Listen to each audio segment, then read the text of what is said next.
Hello there! This is LEGO Dynasty, and today I'm bringing you guys my review of the LEGO Disney Up House. It is set number 43217, comes with 598 pieces, and is rated ages 9 and up. Now this is part of Disney's 100th anniversary celebration. Now this set retails in the United States for $59.99 and in Canada for $79.99.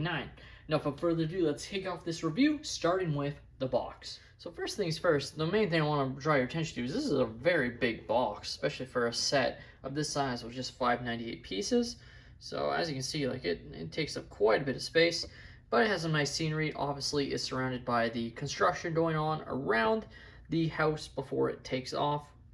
You of course have your main characters in the front. It has some nice scenery with the blocks and sparkles. Of course, at the top you have the Disney 100 logo, as you can see there on the right. Now flipping the box around, you can see there's some other nice imagery of what you can find in the set there, which we will get into. Now of course, this set is incomplete in the sense that it's only really the front of the house and then some rooms on the back. It's not collapsible like say a toy box or like a toy chest, toy home essentially, which is something that I would love to see them revisit this as a larger set, perhaps similar to what we saw with the Home Alone house. So perhaps if this set sells well enough, they will revisit and make this a complete model with even more balloons and whatnot, and fully, closed like an actual house. I have seen some people combine two of these to create one house, and it looked pretty good, but still, I would love to see LEGO just create a fully like up home with a bunch more balloons than what we got here. Now, before we get into the actual minifigures and the set itself, we'll take a look at the manual. Of course, again, rendered image. Again, doesn't take anything from the building process, but definitely does not look as premium as it used to with these new rendered images. Nothing too crazy, it's your typical building process that you are accustomed to. And of course, wouldn't be a LEGO review without mentioning the extra pieces you get in the set, and you get quite a few of them, as you can see, and some nice ones at that as well. As you can see, some nice tiles, etc. Some like really good slope pieces.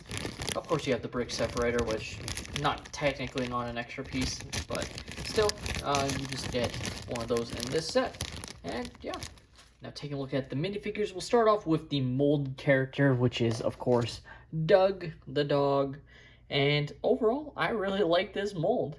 It is definitely very cute. I think it captures the look extraordinarily well, and is definitely a nice little addition to the LEGO, pets, LEGO dog sort of molds that they've released. Obviously, some of the other ones are more generic. This one is based off an actual character, but it looks absolutely fantastic, and the printing on it is outstanding, I have to say, on this molded character. The eyes look good, nose, you even have the mouth there, you can see. Of course, you have his collar, which just all around looks nice. You can see the bottom, so it basically just can sit on two studs, as you can see.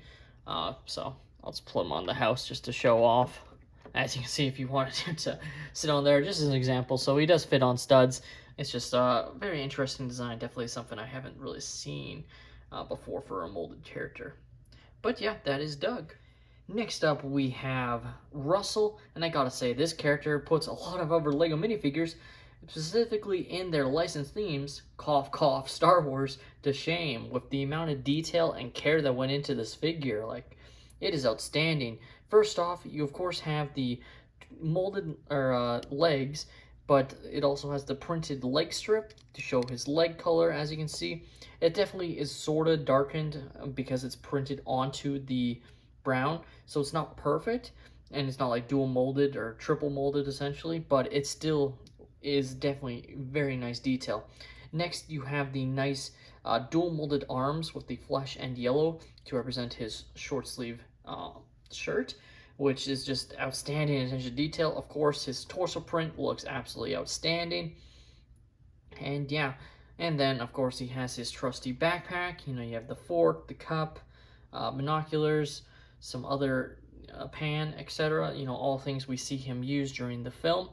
You do have his molded hat and hair, which I believe is new. It might be have been used before, and it's just in a different color, but I believe this is a new piece, and definitely very nice.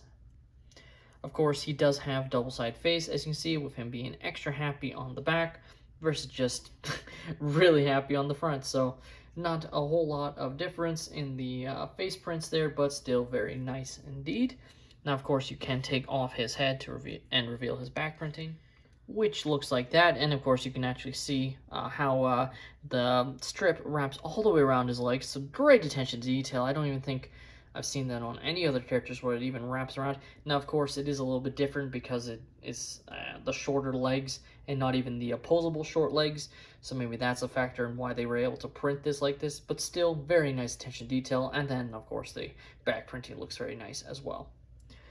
And just showing off the backpack a little bit while it's off of Russell. And again, really nice little brick built design here. And last but certainly not least, we have Carl Fredricksen.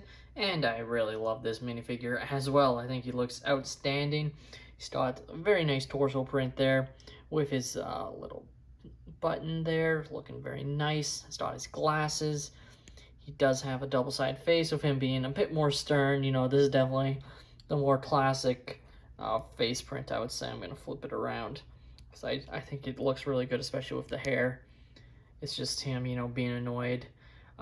When he's being asked, do you need any assistance? No.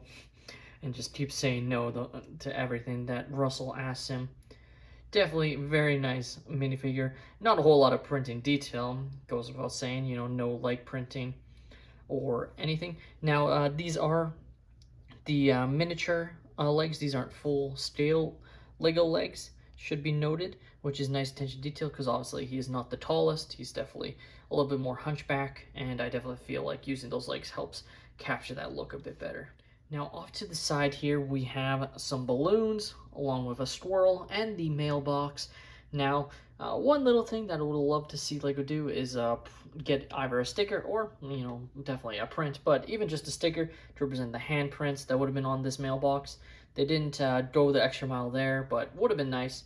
But overall, it's still very nice little side build, I guess. You have the fence, and then what I assume to be the helium canister that's filling all the balloons that he attaches to the top of his home. Now, pulling this little house front and center, and I gotta say, I love the overall look of this thing. It looks really, it's really fun. It's really colorful, which is what it is in the movie, of course. But overall, it looks really, really good. And, you know, with the yellow, with the green, and the pink, and then, of course, the sand blue and other blue colors in there, it just all comes together very nicely and is just very, very cute. Is all you can really say about it. Now, there isn't a whole lot of room at the front. You, of course, do have a couple studs, which you can place Russell and Carl in this sort of front patio area.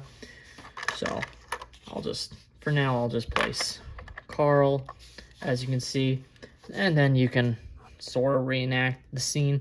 There's not a whole lot of space, but you can sort of reenact the scene of when they first meet, and he's asking, do you need any assistance, which is one of my favorite scenes from the film. That's why I keep quoting it.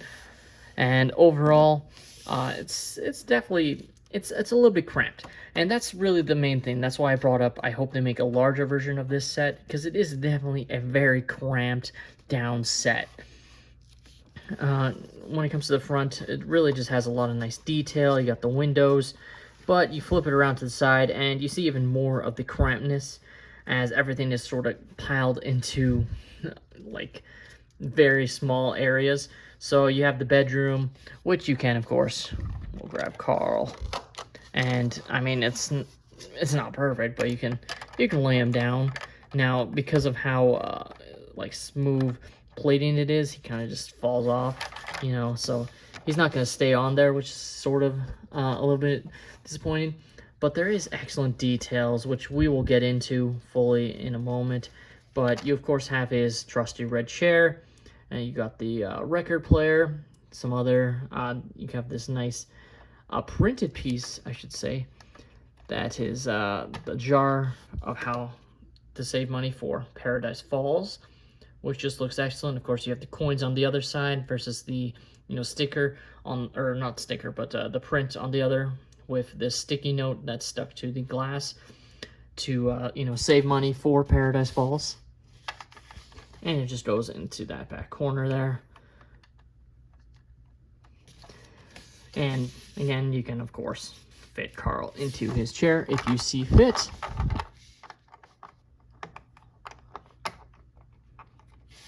Just like that.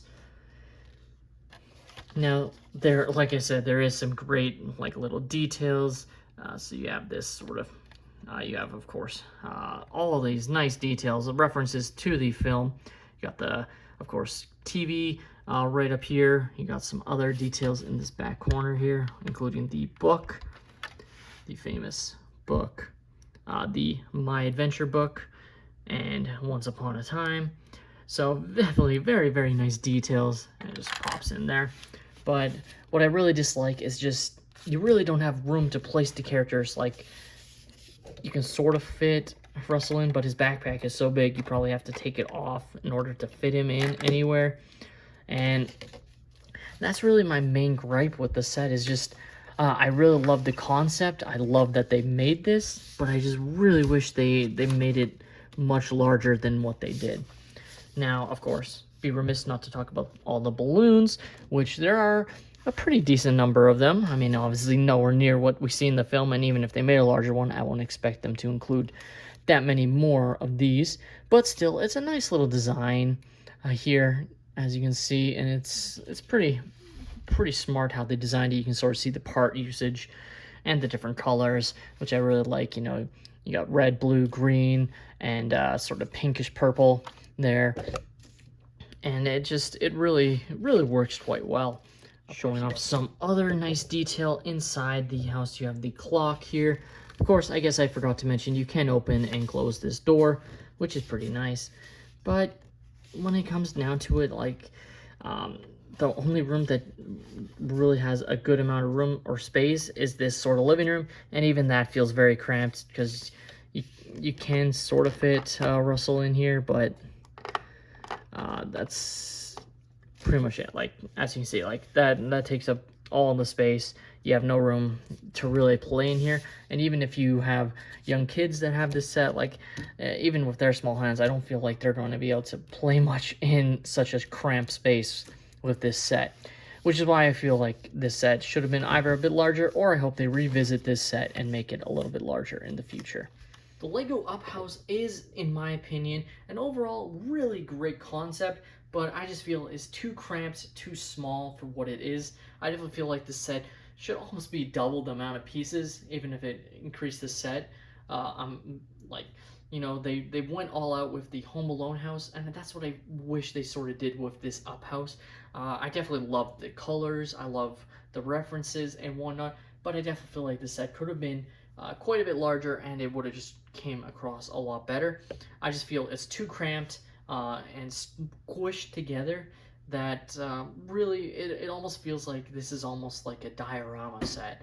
And what I mean by that is, I feel like they could have swapped on an 18+ logo and sold it as an 18+ set, because you're really only gonna get value out of it with display. I don't think it really truly has a lot of play ability for kids, and that's the disappointing thing. Like, I feel like this set is really leaning into the nostalgia, obviously part of the Disney 100 sort of lineup, and I definitely think it looks really cool, and it's gonna be really cute to have it, you know, on display. But like, even with kids, I just don't see a lot of play opportunity happening just with how cramped it is. If it was a larger set where you could reenact scenes from the film, I think I'd look at it a little bit differently. But for this set, I definitely feel it's just a little bit too small. Now, with that being said, that's all my opinion. Let me know your thoughts on the Lego Up House in the comments down below. Have you guys picked up this set, or are you planning to? Please let me know in the comments down below. Please leave a like and subscribe if you have enjoyed, and have a great day, everyone.